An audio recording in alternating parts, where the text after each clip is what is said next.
ਅੱਜ ਦੀ ਵੀਡੀਓ ਵਿੱਚ ਅਸੀਂ ਕਲਾਸ 10ਵੀਂ subject English main course book poetry section ਦੀ second poem death the leveller ਕਰਾਂਗੇ, ਜਿਸ ਨੂੰ ਲਿਖਿਆ ਹੈ ਜੇਮਸ ਸ਼ਰਲੇ ਨੇ।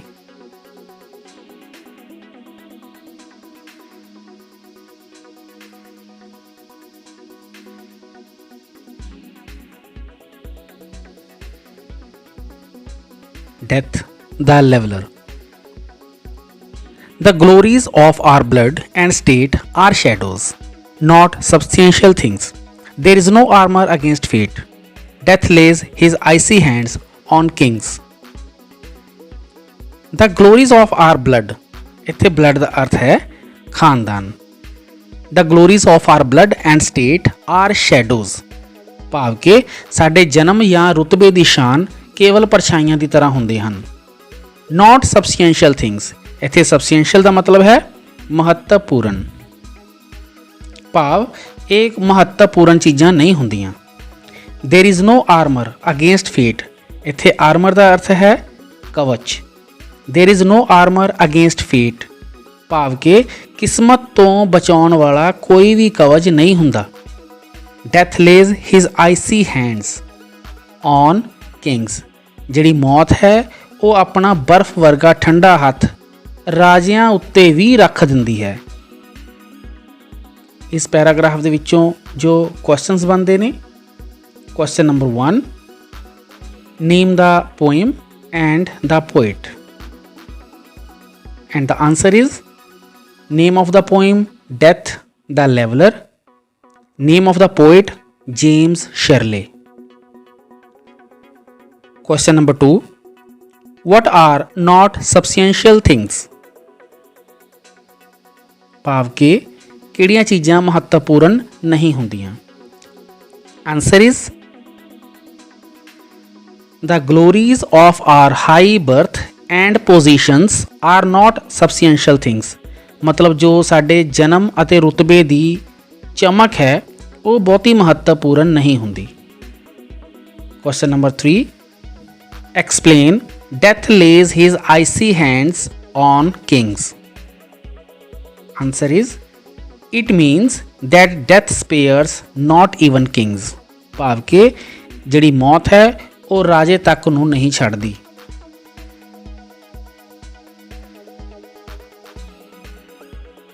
And the next stanza is sceptre and crown must tumble down and in the dust be equal made with the poor crooked scythe and spade. Sceptre and crown. Sceptre ਦਾ ਮਤਲਬ ਹੈ ਰਾਜ ਸੱਤਾ। Sceptre and crown must tumble down, ਭਾਵ ਕਿ ਰਾਜ ਸੱਤਾ ਹੋਵੇ ਜਾਂ ਰਾਜਾ, ਸਭ ਨੂੰ ਹੇਠਾਂ ਡਿੱਗਣਾ ਹੀ ਪੈਂਦਾ ਹੈ। And in the dust be equal made, ਅਤੇ ਉਹ ਮਿੱਟੀ ਵਿੱਚ ਮਿਲ ਕੇ ਸਾਰਿਆਂ ਦੇ ਬਰਾਬਰ ਹੋ ਜਾਂਦੇ ਹਨ। With the poor crooked scythe and spade. Crooked ਦਾ ਅਰਥ ਹੈ ਗੋਲਾਕਾਰ ਅਤੇ scythe and spade ਦਾ ਮਤਲਬ ਹੈ ਦਾਤੀ ਅਤੇ ਫਾਵੜਾ, ਭਾਵ ਕਿ ਗੋਲ ਆਕਾਰ ਵਾਲੀ ਦਾਤੀ ਅਤੇ ਫਾਵੜਾ ਚਲਾਉਣ ਵਾਲੇ ਗਰੀਬ ਕਿਸਾਨ ਵੀ ਮੌਤ ਦੇ ਹੱਕਦਾਰ ਹੁੰਦੇ ਹਨ। ਇਸ ਤਰ੍ਹਾਂ ਰਾਜਾ ਅਤੇ ਰੰਕ ਭਾਵ ਗਰੀਬ ਅਤੇ ਅਮੀਰ ਸਾਰੇ ਬਰਾਬਰ ਹੋ ਜਾਂਦੇ ਹਨ। ਇਸ ਸਟੈਂਜਾ ਵਿੱਚੋਂ ਜੋ ਕੁਐਸਚਨਸ ਬਣਦੇ ਨੇ, question number 1, who are equal before death. ਮੌਤ ਦੇ ਸਾਹਮਣੇ ਕੌਣ ਕੌਣ ਬਰਾਬਰ ਨੇ। Answer is mighty kings and poor peasants are equal before death. ਜਿਹੜੇ ਘਮੰਡੀ ਰਾਜੇ ਹੁੰਦੇ ਹਨ, ਉੱਚੇ ਰੁਤਬੇ ਵਾਲੇ ਹੁੰਦੇ ਹਨ, ਐਂਡ ਪੂਅਰ ਪੀਜ਼ੈਂਟਸ ਅਤੇ ਗਰੀਬ ਕਿਸਾਨ ਹੁੰਦੇ ਹਨ, ਉਹ ਸਾਰੇ ਮੌਤ ਦੇ ਸਾਹਮਣੇ ਬਰਾਬਰ ਹੁੰਦੇ ਹਨ। Question number 2, what does the expression scythe and spade stands for?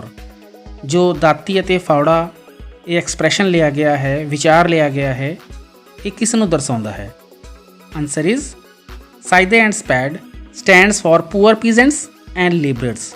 ਦਾਤੀ ਅਤੇ ਫੌੜੇ ਸ਼ਬਦ ਦਾ ਜੋ ਇਸਤੇਮਾਲ ਕੀਤਾ ਗਿਆ ਹੈ ਉਹ ਗਰੀਬ ਕਿਸਾਨਾਂ ਅਤੇ ਮਜ਼ਦੂਰਾਂ ਲਈ ਕੀਤਾ ਗਿਆ ਹੈ। Next stanza. Some men with swords may reap the field and plant fresh laurels where they kill, but their strong nerves at last must yield. They tame but one another still. Some men with swords may reap the field. ਭਾਵ ਕਿ ਕੁਝ ਲੋਕ ਤਲਵਾਰਾਂ ਦੇ ਜ਼ੋਰ 'ਤੇ ਵੱਡੇ ਯੁੱਧ ਜਿੱਤ ਸਕਦੇ ਹਨ। And plant fresh laurels. Laurels ਦਾ ਮਤਲਬ ਹੈ ਜਿੱਤ ਦੇ ਤੋਹਫੇ। And plant fresh laurels where they kill. ਅਤੇ ਦੂਸਰਿਆਂ ਨੂੰ ਮਾਰ ਕੇ ਜਿੱਤ ਦੇ ਤੋਹਫੇ ਪ੍ਰਾਪਤ ਕਰ ਸਕਦੇ ਹਨ। ਬਟ ਦੇਅਰ ਸਟਰੋਂਗ ਨਰਵਸ ਦਾ ਮਤਲਬ ਹੈ ਤਾਕਤਵਰ ਸਰੀਰ। But their strong nerves at last must yield. Yield ਦਾ ਇੱਥੇ ਅਰਥ ਹੈ ਹਾਰਨਾ। ਇਸ ਦਾ ਅਰਥ ਹੈ ਕਿ ਉਹਨਾਂ ਦੇ ਸ਼ਕਤੀਸ਼ਾਲੀ ਸਰੀਰਾਂ ਨੂੰ ਵੀ ਅੰਤ ਵਿੱਚ ਹਾਰ ਮੰਨ ਲੈਣੀ ਪੈਂਦੀ ਹੈ। ਦੇ time but one another still. ਉਹ ਸਿਰਫ ਇੱਕ ਦੂਜੇ ਨੂੰ ਹੀ ਹਰਾ ਸਕਦੇ ਹਨ, ਭਾਵ ਕਿ ਉਹ ਮੌਤ ਨੂੰ ਨਹੀਂ ਹਰਾ ਸਕਦੇ।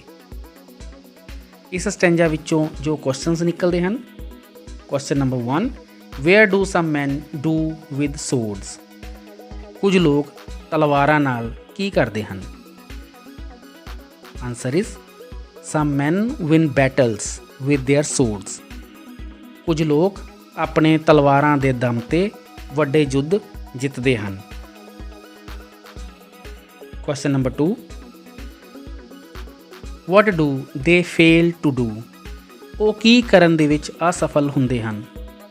Answer is they fail to get victory over death. ਉਹ ਮੌਤ ਦੇ ਉੱਪਰ ਜਿੱਤ ਪ੍ਰਾਪਤ ਕਰਨ ਦੇ ਵਿੱਚ ਅਸਫਲ ਰਹਿੰਦੇ ਹਨ। And now stanza number 4, early or late they stoop to fate and must give up their murmuring breath when they pale captives creep to death. Early or late, ਭਾਵੇਂ ਜਲਦੀ ਭਾਵੇਂ ਦੇਰ ਨਾਲ। they stoop to fate, stoop ਦਾ ਮਤਲਬ ਹੈ ਝੁਕਣਾ। they stoop to fate, ਉਹਨਾਂ ਨੂੰ ਕਿਸਮਤ ਦੇ ਅੱਗੇ ਝੁਕਣਾ ਹੀ ਪੈਂਦਾ ਹੈ। and must give up their murmuring breath, ਮਰਮਰਿੰਗ ਦਾ ਮਤਲਬ ਹੈ ਫੁਸਫੁਸਾਉਂਦੇ ਹੋਏ। And must give up their murmuring breath, ਅਤੇ ਉਹਨਾਂ ਨੂੰ ਆਪਣੇ ਫੁਸਫੁਸਾਉਂਦੇ ਹੋਏ ਸਾਹ ਛੱਡਣੇ ਹੀ ਪੈਂਦੇ ਹਨ।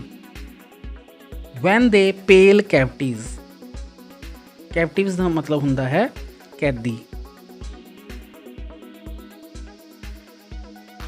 ਵੈਨ ਦੇ ਪੇਲ ਕੈਪਟਿਵਸ ਕ੍ਰੀਪ ਟੂ ਡੈਥ, ਅਤੇ ਉਹਨਾਂ ਨੂੰ ਹਾਰੇ ਹੋਏ ਯੁੱਧ ਦੇ ਕੈਦੀਆਂ ਦੀ ਤਰ੍ਹਾਂ ਰਿੰਗਦੇ ਹੋਏ ਆਪਣੀ ਮੌਤ ਵੱਲ ਵਧਣਾ ਪੈਂਦਾ ਹੈ। ਇਸ ਪੈਸੇਜ ਵਿੱਚੋਂ ਜੋ ਪ੍ਰਸ਼ਨ ਨਿਕਲ ਕੇ ਆਉਂਦੇ ਹਨ।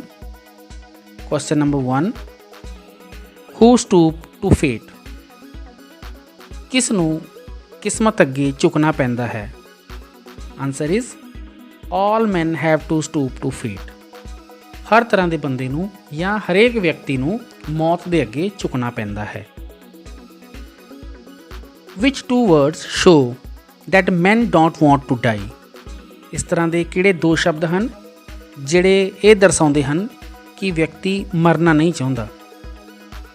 Answer is murmuring breath are the 2 words that shows that men don't want to die। Murmuring breath ਦਾ ਮਤਲਬ ਹੈ ਫੁਸਫੁਸਾਉਂਦੇ ਹੋਏ ਸਾਹ, ਕਦੇ ਘੱਟ ਜਾਂ ਵੱਧ ਆਉਂਦੇ ਹੋਏ ਸਾਹ। Question number 3, what is meant by pale captives? Answer is the words pale captives are helpless ones who are at the point of death। pale captives ਉਹਨਾਂ ਬਾਰੇ ਲਿਖਿਆ ਗਿਆ ਹੈ ਜਿਹੜੇ ਕਿ ਮਜਬੂਰ ਹਨ ਅਤੇ ਜਿਹੜੇ ਮੌਤ ਦੇ ਦਰਵਾਜ਼ੇ ਤੇ ਖੜੇ ਹਨ। Next stanza, The garlands wither on your brow, then boast no more your mighty deeds. Upon death's purple altar now see where the victim bleeds. The garlands wither, wither ਦਾ ਅਰਥ ਹੁੰਦਾ ਹੈ ਮੁਰਝਾ ਜਾਣਾ। On your brow, ਬਰੋ ਦਾ ਅਰਥ ਹੈ ਮੱਥਾ, ਭਾਵ ਕਿ ਤੁਹਾਡੇ ਮੱਥੇ ਤੇ ਪਹਿਨੇ ਹੋਏ ਜਿੱਤ ਦੇ ਹਾਰ ਮੁਰਝਾ ਜਾਣਗੇ। Then boast no more your mighty deeds, ਇਸ ਲਈ ਆਪਣੇ ਤਾਕਤਵਰ ਕੰਮਾਂ ਦੇ ਬਾਰੇ ਸ਼ੇਖੀ ਨਾ ਮਾਰੋ।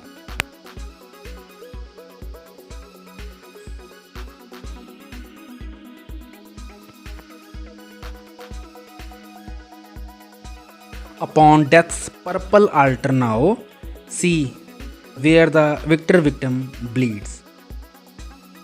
ਹੁਣ ਮੌਤ ਦੀ ਦਹਲੀਜ਼ ਦੇ ਉੱਪਰ ਕਿਸ ਤਰ੍ਹਾਂ ਇੱਕ ਖੂਨ ਵਿੱਚ ਲੱਥਪੱਥ ਹੋਇਆ ਇੱਕ ਹਾਰਿਆ ਹੋਇਆ ਜੇਤੂ ਪਿਆ ਹੈ, ਉਸ ਵੱਲ ਦੇਖੋ।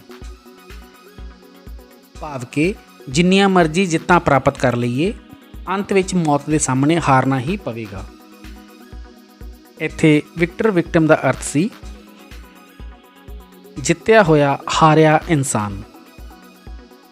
ਇਸ ਪੈਸੇਜ ਦੇ ਵਿੱਚੋਂ ਜੋ ਕੁਐਸਚਨਸ ਬਣਦੇ ਨੇ, question number 1, what are the garlands that wither, ਉਹ ਕਿਹੜੇ ਹਾਰ ਹਨ ਜਿਹੜੇ ਮੁਰਝਾ ਜਾਂਦੇ ਹਨ।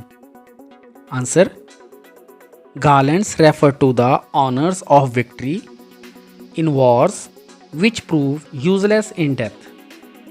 ਇੱਥੇ ਗਾਰਲੈਂਡ ਭਾਵ ਹਾਰ ਦਾ ਮਤਲਬ ਹੈ ਉਹ ਸਨਮਾਨ ਜਿਹੜਾ ਯੁੱਧਾਂ ਵਿੱਚ ਜਿੱਤ ਪ੍ਰਾਪਤ ਕਰਨ ਤੋਂ ਬਾਅਦ ਪ੍ਰਾਪਤ ਹੁੰਦਾ ਹੈ। ਇਹ ਵੀ ਮੌਤ ਦੇ ਸਾਹਮਣੇ ਵਿਅਰਥ ਹੋ ਜਾਂਦਾ ਹੈ। Question number 2, why should one not ਬੋਸਟ on ones mighty deeds. ਇੱਕ ਵਿਅਕਤੀ ਨੂੰ ਆਪਣੇ ਸ਼ਕਤੀਸ਼ਾਲੀ ਕੰਮਾਂ ਦੇ ਉੱਤੇ ਮਾਣ ਕਿਉਂ ਮਹਿਸੂਸ ਨਹੀਂ ਕਰਨਾ ਚਾਹੀਦਾ।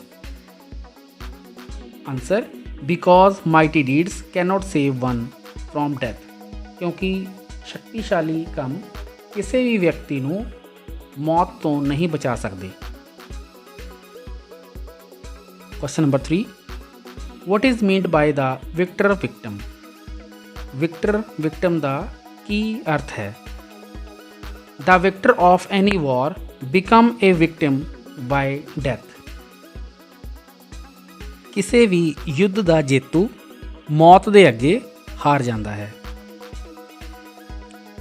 And the next stanza is,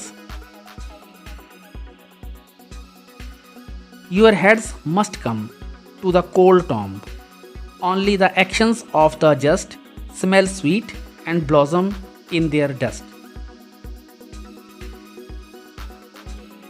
your head must come to the cold tomb, ਇੱਥੇ ਟੌਂਬ ਦਾ ਅਰਥ ਹੈ ਕਬਰ, ਭਾਵ ਕਿ ਤੁਹਾਡੇ ਸਿਰਾਂ ਨੂੰ ਠੰਡੀਆਂ ਕਬਰਾਂ ਵਿੱਚ ਜ਼ਰੂਰ ਜਾਣਾ ਪਵੇਗਾ। Only the actions of the just, ਇੱਥੇ ਜਸਟ ਦਾ ਮਤਲਬ ਹੈ ਨਿਆਂਪੂਰਨ, ਕੇਵਲ ਨਿਆਂਪੂਰਨ ਤੁਹਾਡੇ ਕੰਮ। Smell sweet and blossom in their dust, blossom ਦਾ ਇੱਥੇ ਅਰਥ ਹੈ ਖਿੜਨਾ, ਭਾਵ ਕਿ ਕੇਵਲ ਨਿਆਂਪੂਰਨ ਲੋਕਾਂ ਦੇ ਕੰਮ ਹੀ ਉਹਨਾਂ ਦੇ ਮਰਨ ਤੋਂ ਬਾਅਦ ਉਹਨਾਂ ਦੀ ਧੂੜ ਵਿੱਚ ਫੁੱਲਾਂ ਵਾਂਗ ਖਿੜਦੇ ਰਹਿੰਦੇ ਹਨ। ਇਸ ਸਟੈਂਜਾ ਵਿੱਚ ਜੋ ਕੁਐਸਚਨਸ ਹਨ, question 1, what is that which must happen. ਉਹ ਕੀ ਹੈ ਜੋ ਵਾਪਰਦਾ ਹੀ ਵਾਪਰਦਾ ਹੈ। Answer, everyone must meet death in the end. ਹਰੇਕ ਵਿਅਕਤੀ ਨੂੰ ਅੰਤ ਵਿੱਚ ਮੌਤ ਦੇ ਸਾਹਮਣੇ ਜਾਣਾ ਪੈਂਦਾ ਹੈ ਜਾਂ ਮੌਤ ਨੂੰ ਮਿਲਣਾ ਪੈਂਦਾ ਹੈ। Question number 2, what is cold tomb a symbol of. Cold tomb ਦਾ ਕੀ ਅਰਥ ਹੈ, ਇਹ ਕਿਸ ਦਾ ਪ੍ਰਤੀਕ ਹੈ। Answer, cold tomb is a symbol of death. Cold tomb ਮੌਤ ਦਾ ਸਿੰਬਲ ਹੈ, ਮੌਤ ਦਾ ਚਿੰਨ੍ਹ ਹੈ। Question number 3, what idea does the poet want to convey। ਕਵੀ ਕਿਸ ਵਿਚਾਰ ਨੂੰ ਦੱਸਣਾ ਚਾਹੁੰਦਾ ਹੈ। Answer is, only good actions remains after death। ਮੌਤ ਤੋਂ ਬਾਅਦ ਕੇਵਲ ਚੰਗੇ ਕੰਮ ਹੀ ਰਹਿ ਜਾਂਦੇ ਹਨ। ਸੋ we should always do good deeds। ਇਸ ਕਰਕੇ ਸਾਨੂੰ ਹਮੇਸ਼ਾ ਚੰਗੇ ਕੰਮ ਕਰਨੇ ਚਾਹੀਦੇ ਹਨ। ਇਹ ਸੀ ਜੇਮਸ ਸਰਲੇ ਦੁਆਰਾ ਲਿਖੀ ਗਈ ਪੋਇਮ ਡੈਥ ਦਾ ਲੈਵਲਰ, ਜਿਸ ਦੇ ਅਸੀਂ ਸਟੈਂਜਾ ਅਤੇ ਕੁਐਸਚਨਸ ਕੀਤੇ। ਆਈ ਹੋਪ ਕਿ ਤੁਹਾਨੂੰ ਇਹ ਪੋਇਮ ਚੰਗੀ ਤਰ੍ਹਾਂ ਸਮਝ ਆਏਗੀ ਹੋਏਗੀ ਅਤੇ ਇਸ ਦੇ ਜੋ ਕੁਐਸਚਨਸ ਆਨਸਰ ਨੇ ਉਹ ਵੀ ਤੁਸੀਂ ਚੰਗੀ ਤਰ੍ਹਾਂ ਸਮਝ ਗਏ ਹੋਵੋਗੇ। ਜਲਦੀ ਹੀ ਦੁਬਾਰਾ ਮਿਲਾਂਗੇ। Till then have a nice day. Thank you all. Thank you very much.